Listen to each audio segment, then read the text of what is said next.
Hello homemakers மக்களே, இன்றைக்கி நம்ம பார்க்க போகிறது ராகி அடை. 1.5 கப் அளவு ராகி மாவு எடுத்துக்கிறேன்.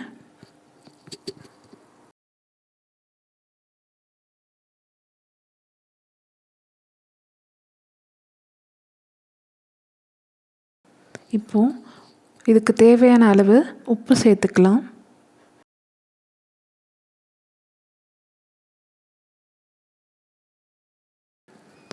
ஒன்றரை கப் மாவுக்கு 1 கப் வெங்காயம் நான் சேர்த்துக்கிறேன்.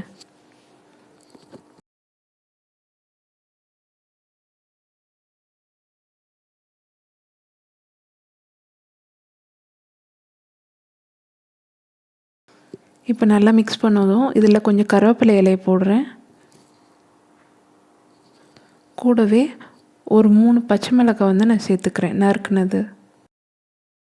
இப்போ இது எல்லாத்தையும் நல்லா மிக்ஸ் பண்ணிக்கலாம். இதில் இருக்கிற ஜூஸே நம்மளுக்கு மாவில் நல்லா ஆட் ஆகிடும்.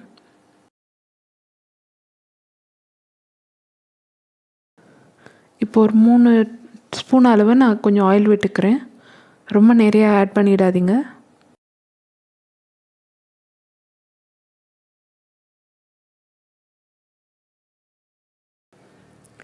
இப்போ கொஞ்சம் தண்ணி சேர்த்து இது நல்லா மிக்ஸ் பண்ணிக்கலாம்.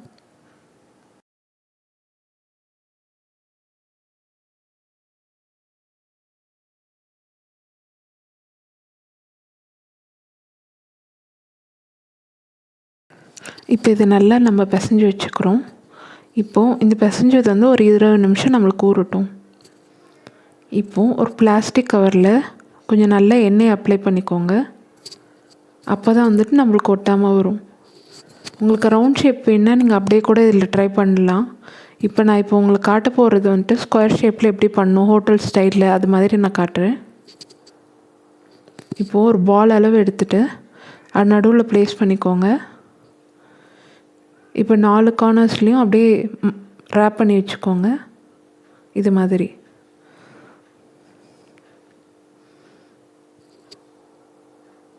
ரேப் பண்ணிவிட்டு இப்போ உங்கள் சப்பாத்தி கட்டையை வச்சுட்டு நல்லா ரோல் பண்ணுங்கள்.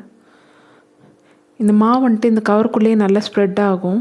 நம்ம 4 சைடு க்ளோஸ் பண்ணியிருக்கனால நம்ம எதுவும் பயப்பட தேவையில்லை. மாவு அதிலே நல்லா ஸ்ப்ரெட் ஆகிட்டதும் நம்மளுக்கு கரெக்டான அந்த ஸ்கொயர் ஷேப்பில் வந்துடும். நீங்கள் நார்மலாக ரவுண்டாக கூட பண்ணிக்கலாம்.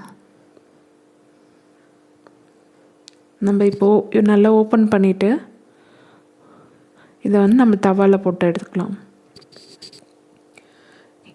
இதுக்கு நல்லா எண்ணெய் ஆட் பண்ணி நல்லா பண்ணால் தான் இன்னும் நல்லா டேஸ்டியாக இருக்கும்.